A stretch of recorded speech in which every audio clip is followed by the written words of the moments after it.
Good evening, everybody. My name is Leah Lugovini. I'm the Director of Guidance. I am joined this evening by Miss Lucy Savarese, our ninth grade school counselor. I thank all of you for being here this evening. As I speak, I continue to let people in. So we're going to proceed. I'm going to share my screen for our presentation this evening.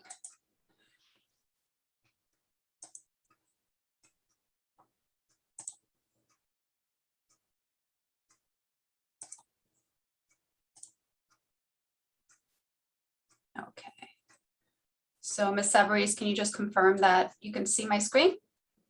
Very good. Okay, awesome. Thank you. Thank Let me you. just make sure that I can see people coming in.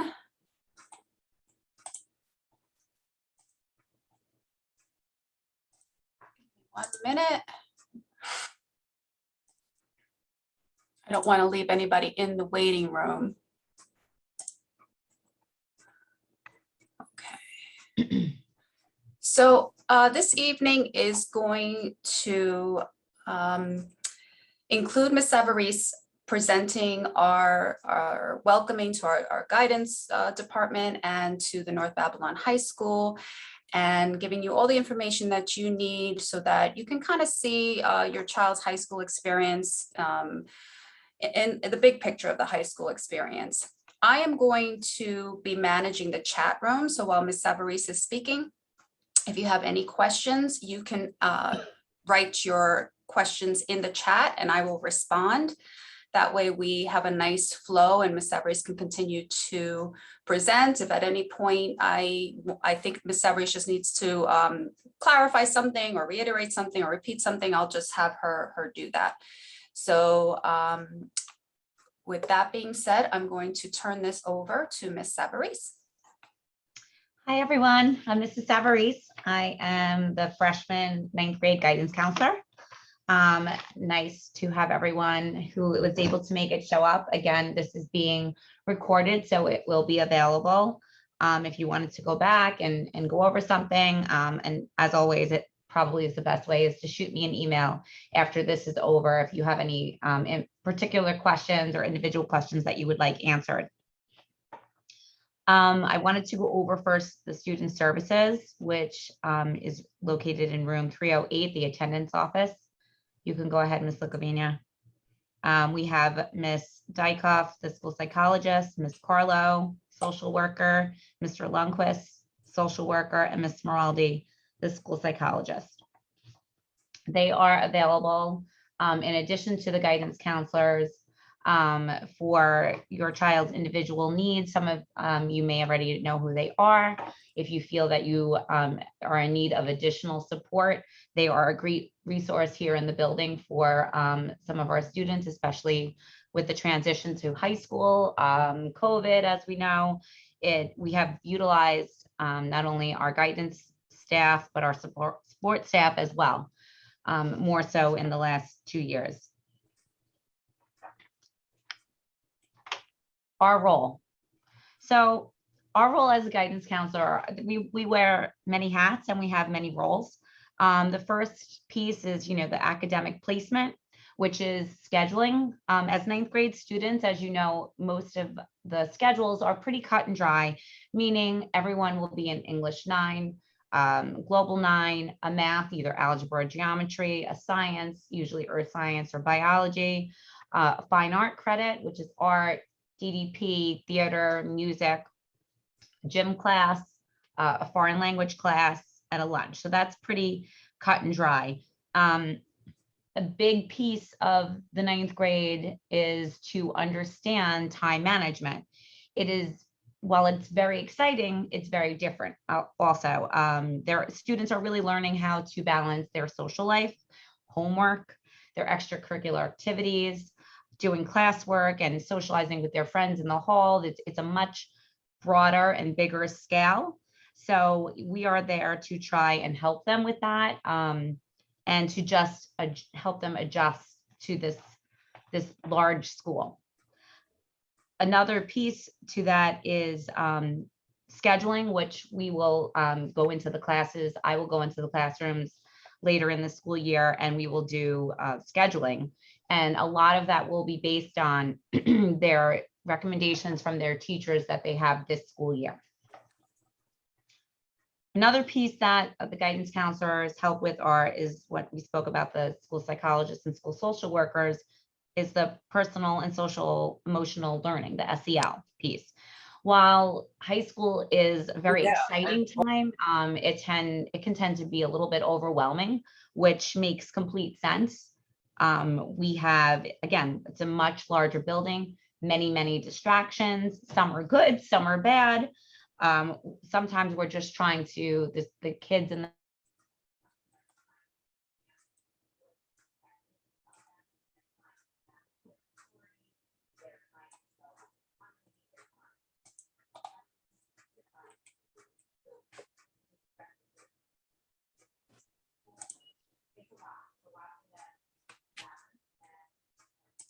them with that.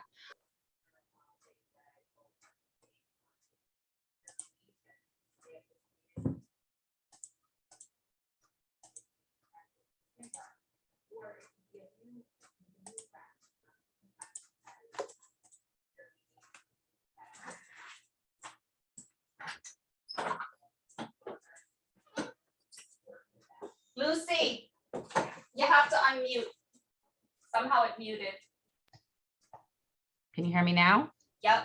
It just muted. Okay. I'm not sure really where we left off, but sometimes we do peer mediation for students that are in need of it. If they're having issues with another student, sometimes we need to step in and help them with peer mediation and work through. This is a whole new process for them. And that's what the SEL piece is for. If for any reason a parent feels that they're in need of outside referrals or outside counseling, they could always reach out to us, and I can give them outside resources as well as the support staff here in the building. Again, any questions, please put them in the chat and we will field them. Our role continued. So we have the career development piece that we use through Naviance. You can all still hear me, right, Ms. Lagvina? Yes. Okay. So basically what Naviance is, it is our web-based program that supports students in the career and college planning process. But really, more importantly, it's just, we are using Naviance to develop a plan that's right for your student. Obviously, not every student is going to have the same postgraduate plan. And that's very important to realize. And that is what we want to use Naviance to help you and your child find the best way that's best for your child. Everyone has a goal and everyone should have a plan, but again, it's not always going to look the same. So what Naviance really does, it's an online tool for counselors, students, and parents. So when we go into Naviance, which your child probably worked already at the middle school a little bit with Naviance, but when we go in as 9th and 10th graders and 11th graders, we sit with the kids and we have them do different assessments. And they're not tests or anything like that. What they're really doing is trying to help them answer questions, field questions, basically what their interests are, what they're interested in, what they could see themselves doing in the future. Do they like working with numbers? Do they like working with children? Do they like working with their hands? Do they like making experiments? It'll ask a series of questions, and based on how they answer those questions, it will help come up and formulate different career paths that may be right for your child. The other great piece to that is after it narrows down that search, it then will help tell them different colleges that may be appropriate for them. It will also tell them if they would be interested in a 2-year program, a 4-year program, going further to a 6-year program. It could also tell them how much they'll make if they only get a 4-year degree as opposed to a 6-year degree.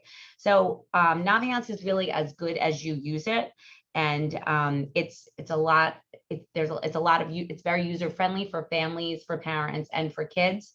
And we like to come in and we try to get them to be hands-on as much as possible. And they can go in and retake, if they don't like the way the career cluster finder comes out, they could go in and retake it again. So it's a lot of fun and it's very useful. And each year we build on it. Everything that you do in Naviance saved. So if your child goes in as a 9th grader and then you want to go in with them as a 10th grader, you can see what they did last year and we build on it. As 10th graders, we also do what's called a career interest inventory and the career exploration. We also work on resume building, which will be needed for college purposes, which we'll get to in more depth later on. But basically, resume is, I tell students this, if you would applying to a job, you would need a resume. So colleges do want to see what it is that you've done throughout your high school career. They want to see what you've contributed to your high school class, what you have done inside of the classroom as well as outside of the classroom. And we will work on resume building as well. It actually organizes it very nicely for students so they can add to it every year. And I think the best time to start it is 9th grade. Wilson Tech. So Wilson Tech is available to 11th and 12th grade students, but actually that application process starts in the 10th grade. We introduce the students to an array of programs that we have. We then allow them to visit those programs based on interest. So your child would seek out their guidance counselor if they were interested in a particular program, nursing, cosmetology, auto mechanic. You would take them to that program, visit it, and then from that piece, we would have another application process where it would entail a short essay, and we want to make sure that their interest meets the criteria and that they're interested in the appropriate program that's right for that student. Again, that application process does not start until about mid-year into their 10th grade year, but we will send out many notifications about that. Our role continue is we do college exploration and the application process. So what that means really is through Naviance, we come up with different career paths, different ideas that we may think is right for us or our child. And then we help them through the college exploration. We have twice a year, rather, we have college fairs where we have an array of colleges. We actually did it a little differently this year. We had all the colleges outside, which was actually very nice and refreshing because many local schools weren't even sure how to arrange their college fair. We did it right outside. It worked out great. We had a very great turnout. We'll probably do the same thing in the spring. But in addition to that, we like to introduce the students to different colleges, and we try to get them to go on as many college visits as possible. That usually, they're actually, to be honest with you, it's never too early to start the whole college application, not the college application process, but the college search. Because if there's a college that you know that you're interested in, you want to visit that college, you want to look into it, and it's never too early to start that.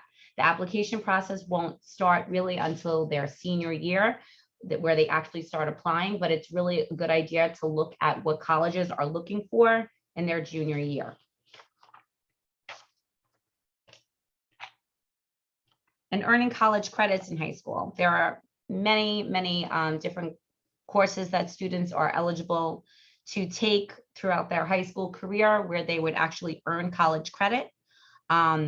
We have many AP courses, honors level courses. Some of your children already may be involved in those based on how they, when they take the subject test, they could actually be eligible for college credit at the college level, where the colleges may waive their college credits based on how they score on the subject test.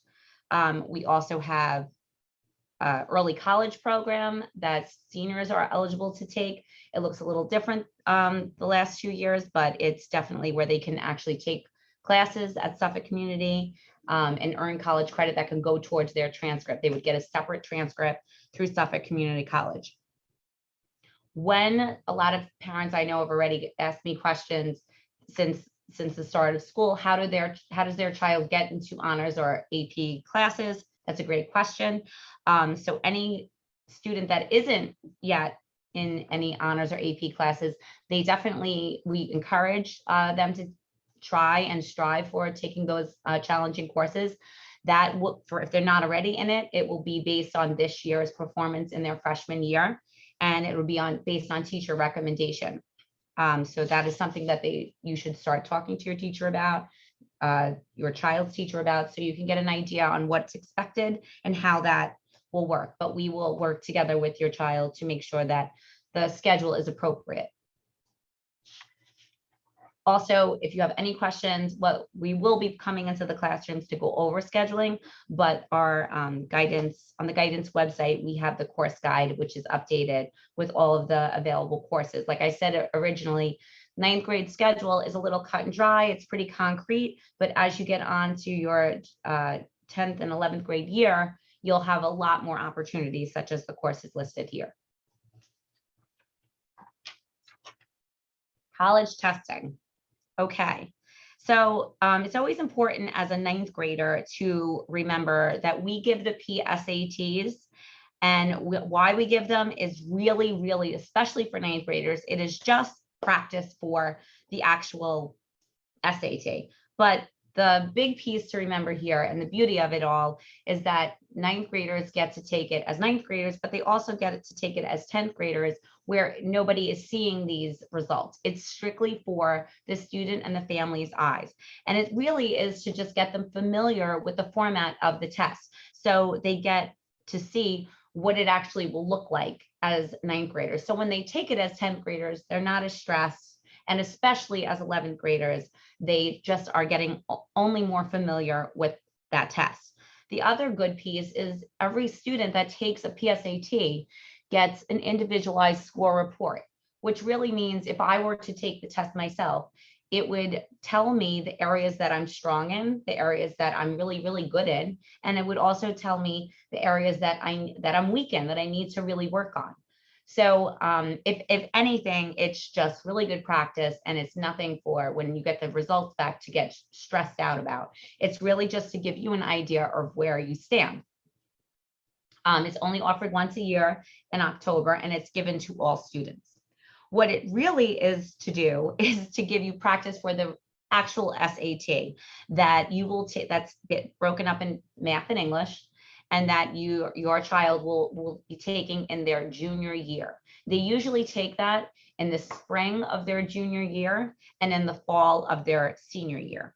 Okay, so that's something they'll definitely take. It's a college entrance exam, and they could take the SAT or, which I recommend both, or is what is called the ACT, and I'm sure you have all have heard of the ACT. So you would either take the SAT or the ACT or both, because the other piece to that is colleges look at which you earn the best score in. So it really is in a child's best interest to take them both and just see which one they score better on, because colleges want to accept you. So they want to pick the best score. So it is really in your best interest. They're both formatted a little differently. The ACT is really 4 subjects as opposed to the SAT reasoning, which is math and English. And then we have what is the SAT subject tests. Usually students will only take a SAT subject test upon completion of an AP course. So such as AP Bio, AP Literature, that's when you would normally take an SAT subject test. Again, PSAT scores will be given back around December, and you will get an individualized score report that will be based on how you answered the questions, what you got wrong, why you got it wrong, and you can go back and actually help improve your scores. How do we measure success? So even though it's not first, I would say the parent portal should be number one. This is in no particular order, but I would say, just being a parent myself, that being on the parent portal probably is the best way to know firsthand what your child is doing or what your child is not doing. And I know we all don't have the time to be on our phones and looking at it on a daily basis, but even just to try to stay on top of it on a weekly or a bi-weekly basis, just so you can see, oh, wow, this report was given 2 weeks ago and it's due, and my child hasn't completed it. That's probably the best way to stay up to date, because you don't want them to ever fall too far behind. The other piece obviously is progress reports. Those come out every 5 weeks. We just had progress reports come out.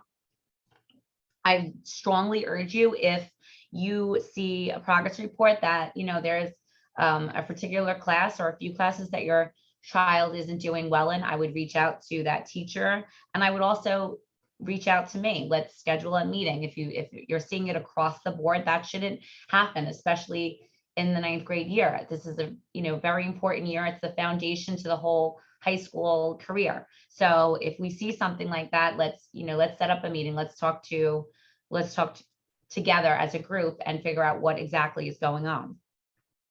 Report cards will be coming out shortly, so we want to make sure that we start out strong with the first quarter report cards. And the progress reports is a very good indicator of how the child will do when it comes to report card time. So we want to stay on top of that. Higher honor roll, your child could get higher honor roll based on the grade point average, 90 or above. If another a good point is if you feel that your child is struggling or not able to keep up and has some organizational skills that needs to be worked on, I suggest weekly or even daily progress reports. We can give those out, and you can look for those on a weekly basis every Friday. Every single one of your child's teachers has to comment on what they did in class, what they didn't do, if they're missing anything. And this way you have an up-to-date weekly report of what it is that they need to do. Homework, I have a homework slide that we'll go over, but homework is crucial. We all know that homework reinforces what a child learns throughout the school day, right? Of course, it helps us understand what they understand and what they don't understand when in school. But the other piece is it's a grade. Students are earning 20% of their grade is based on their homework. So it's an easy way and a good way for students to earn a grade in their class. And your involvement, obviously, being involved, the more involved you are and the more you try to stay on top of your child, that's only going to help their success. I know, again, it can be overwhelming. We all work. We all have many children. We all are trying to do multiple different things. Everyone's involved in sports or gymnastics or the drama club or whatever it is that you're interested in. It's a lot to manage all of it. But the best way to stay on top of everything is the parent portal, the student portal. Email me if there's a concern. We could get them on weekly progress reports, or we could have a meeting. The other thing I always remind parents of and myself of is that every teacher puts everything on the Google Classroom. So it's important to stay on top of that as well. You can literally just search the Google Classroom and be able to see what is expected of your child for that particular class that week. It's a good way to stay on top of it. This is the sample worksheet I was talking about regarding homework. So it basically is saying that homework could actually make a difference between a student passing and a student failing. Some students, so it gives you two different student scenarios, but basically it's saying that if you have a homework average where you did 100% of all of the work and your classwork participation is 100%, but you're not that great. Some of us are not that great taking tests and quizzes. We freeze up, or we're just not great at retaining the information. If that student that hands in all of the classwork and does all of the homework and still earns only about a 70 for tests and quizzes, the way that it works out being calculated is 20% of the grade. So that student could actually wind up, if you look at the sheet, I know it's a little hard to read, but I actually gave it out to all of my students when I went into the 9th grade classes to introduce myself. And they looked at me like, why are you giving me this homework sheet? But really, it's so you can see, based on the calculations, a student can still wind up with about an 82, 83 grade point average for the class, even though maybe they are earning 70% on the tests or quizzes. Because if you average in 100 for classwork and 100 for homework, it's going to give you more leverage when it comes time to your final course grade. Whereas opposed to student 2, they do 0% of the homework. They do have 100% participation for classwork, but their tests and quizzes are still about a 70. They're going to wind up doing better off than student A just because they did their homework. So it really, really does count. Not only we've been learning about homework forever, that it reinforces what we learned during the school day, but at the end of the quarter, it really makes a big difference when it comes time to your final average. Courses needed to graduate. So another thing that I heavily emphasized when I went in to meet with your student, your child, in all the 9th grade English classes was what do we need to graduate and what does a transcript look like? We will go over in the next 2 slides what a transcript looks like, but basically every student needs 22 credits in order to graduate. So I always phrase it as the clock starts ticking as you're a 9th grade student. While middle school and elementary school are very, very important factors, and they're very, very strong foundations to helping your child be a successful high school student, the clock starts ticking when it comes to transcripts. So 9th grade is where everything counts. So every single course that your child is in, they need to graduate. So if a child is struggling in algebra and does not do well this year in algebra, they would have to retake it at some point. They would either have to take it in summer school, or they would have to repeat it. So basically every single class that your child is in, they need to graduate. 22 credits to graduate. Of those 22 credits, 4 credits are English, 4 credits are social studies, 3 credits are math, 3 credits are science, 3 credits are foreign language, a half a credit is for health, 1 credit is for fine art credit, and then we have 2 credits of physical education. Okay, so basically everything that's in your child's schedule really is needed in order to graduate with the New York State Advanced Regents Diploma. There are 2 different types of diplomas, and it also depends on your the testing requirements. There's the Regents Diploma and the Advanced Regents Diploma. Obviously, the goal is for everyone to strive to get an Advanced Regents Diploma. And the difference is the amount of Regents exams. So for math, for the Advanced Regents Diploma, it would be 3 Regents, which would be Algebra, Geometry, and Algebra 2. But the main goal is to always strive for the Advanced Regents Diploma. And then if there's struggles or issues, we could always cross that bridge when we get there, but that is the main goal. The other would be 2 in science, 2 in social studies, 1 in English, and then a foreign language assessment, which again, we strongly encourage students to continue with the foreign language. Most of the children are already in their 2nd year, and colleges really, really look for that foreign language when applying to colleges. And many times we have seen if a student didn't continue with the foreign language, they actually had to take it at the college level. So, and it does count towards a sequence for graduation. I was talking earlier about different types of transcripts. So we gave a little bit of a different variation. This is what a typical transcript looks like.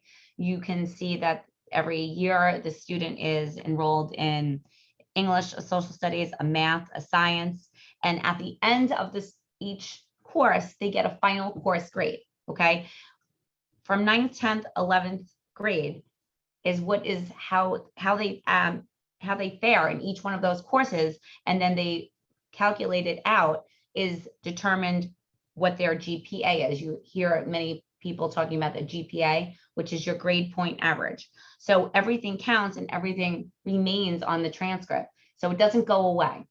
And that's how your grade point average, your GPA, is calculated, and also your class rank.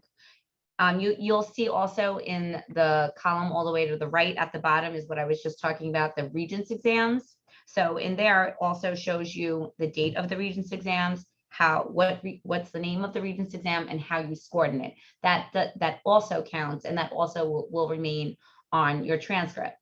If you can retake a Regents exam for a higher score, and the higher score will appear and remain on the transcript.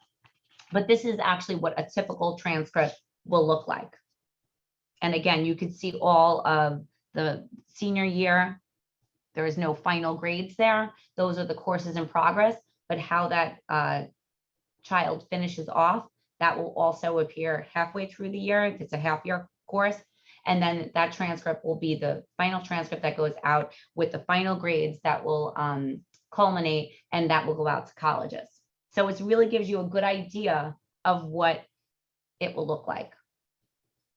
And then we'll move to a very demanding transcript where you will notice, again, we colleges do, weigh heavily on many variations, such as letters of recommendation and student's resume, but a class rank and a class GPA, a student's grade point average is also two other main components.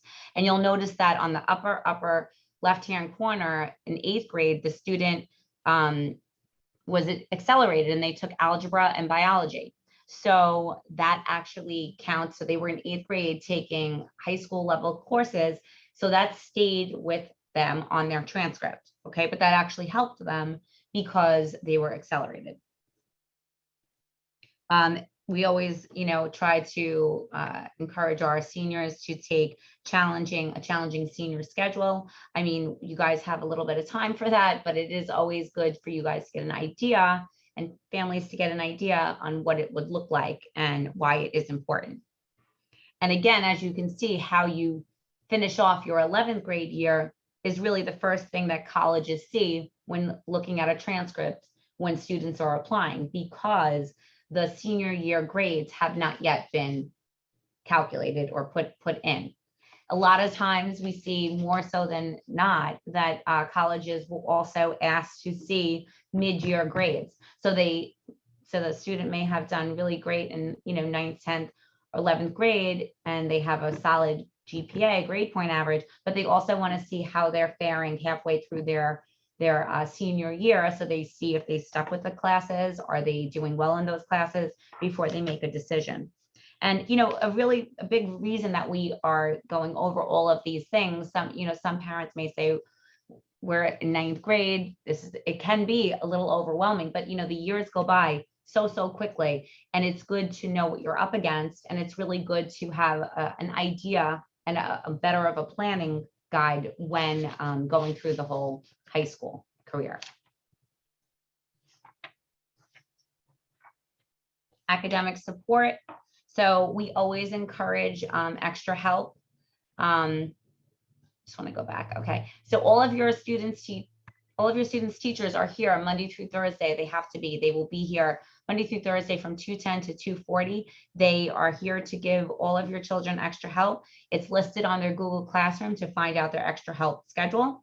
So if you're having any concerns, or you want to check to see if your child is attending that extra help, you can always reach out to the teacher. You could always reach out to me, but the child is eligible for those extra help sessions, and the teachers are more than happy to do it. They're here anyway. A lot of times, if your child is in a play or if they're involved in a sport, it's mandatory from their coach or their moderator that they attend extra help. So it's only there for especially if they know they're going to have a test, they should utilize it. Academic intervention services. Some of your children already may be in those classes, and they are I can't tell you how great they are, because they're built into your child's schedule to provide extra support within the day. So, and if you are feeling that your child is struggling this year, reach out to me. We can always see if we can add any kind of AIS, academic intervention services, next year when scheduling. Getting involved. This may be one of the most important things. I always say this, and of course, I'm a guidance counselor. I'm supposed to focus on academics, which I do, but I would say getting involved is probably one of the most important things that you could do for yourself and for your child. Kids, if your children are listening, students are listening to this right now, extracurricular activities is not only good for a college resume, but it is also good for students' self-esteem, to get them involved in the school community, especially with what went on the last 2 years, year and a half with COVID. It makes your high school career a more enjoyable experience. Most of the time when you join a club or activity, You're actually meeting people that have similar interests as you. So it is very important for you to get on that same page. You want to be able to have an outlet that and be around people that share the same interests as you.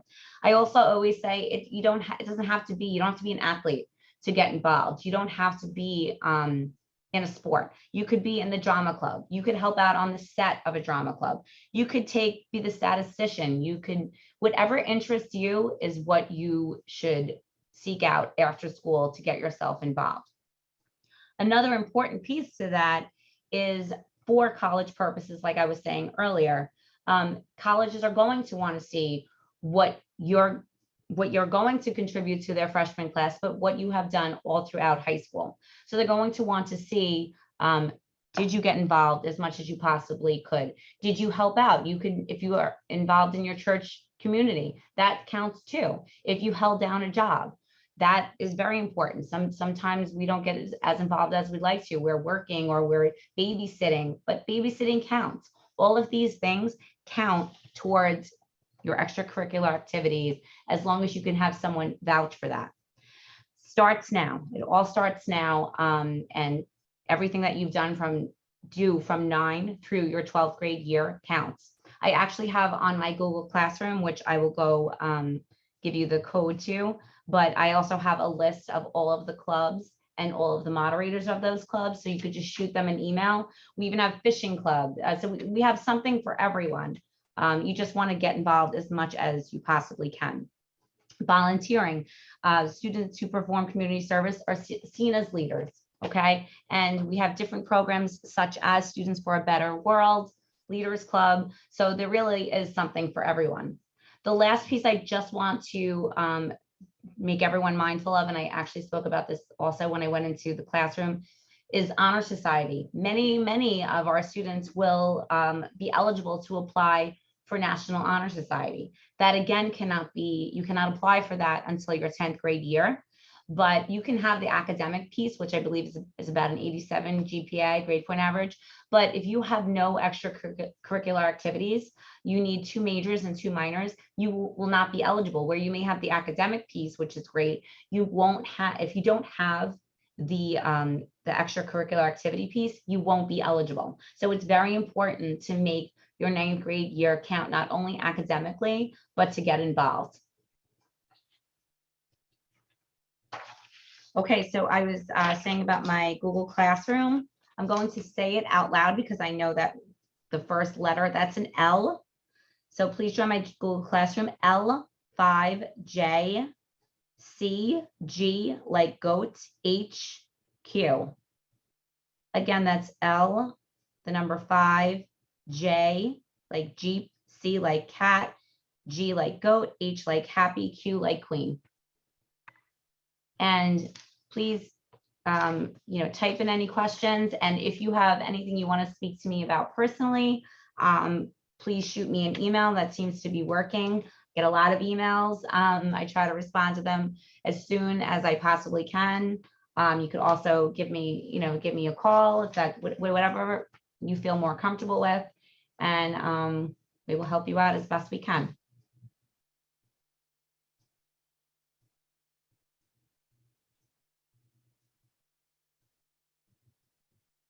Are we good, Mrs. Lagavina? I'm hoping you heard all that.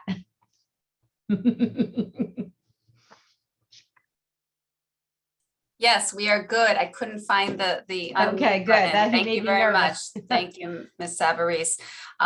So this has been a very quiet crew. No questions coming through. I do want to make a correction to the slideshow. I think we're so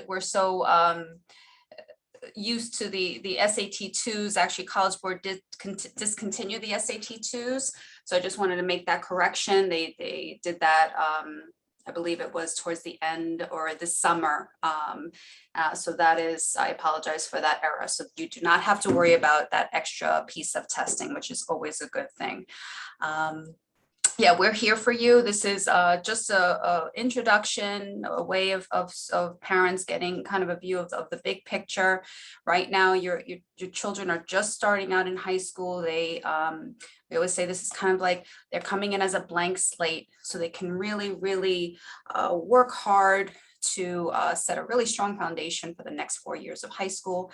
And please feel free to reach out to any one of us. Next year, your children will be distributed amongst 5 other counselors, and so they will start another piece of their journey. We call it the 10th grade, their prep year. Welcome to your prep year, because often people think that 10th grade is kind of like the floundering year, but we really try to emphasize that that is the preparation year for the 11th grade, which is really pretty rigorous, getting ready for college, testing, as Ms. Avery spoke about, the exploration process, and then moving into their senior year, where they actually, really start thinking about their futures and what they really want to do, although many of our students do change their mind along the way, which is fine.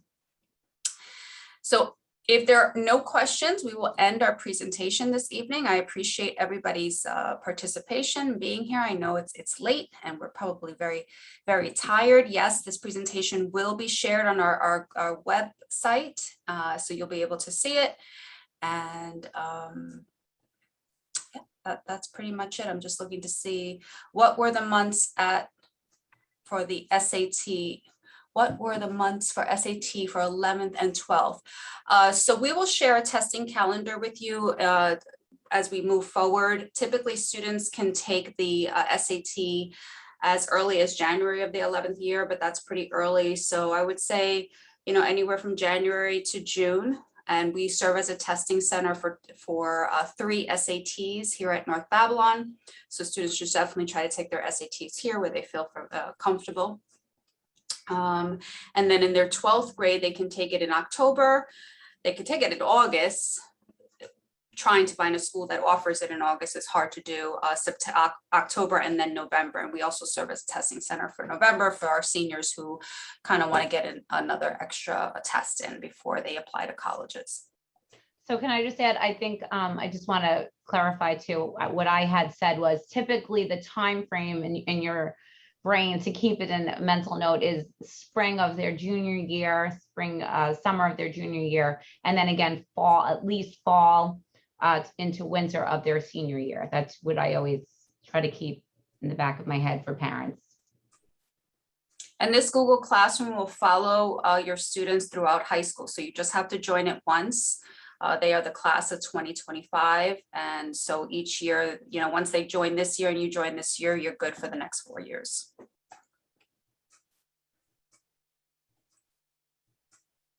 Okay, all right. Thank you again. Thank you, everyone. Have a great night. Shoot me an email or give me a call, and I'll try to help you out. Wait, Ms. Avery, just tell me what the Google Classroom is. It's L. Yeah, I know it looks L5J. L5JCGHQ. There you go. Okay, great. All right. Have a good night. All right. Have a good night, everyone. Thanks. Bye-bye.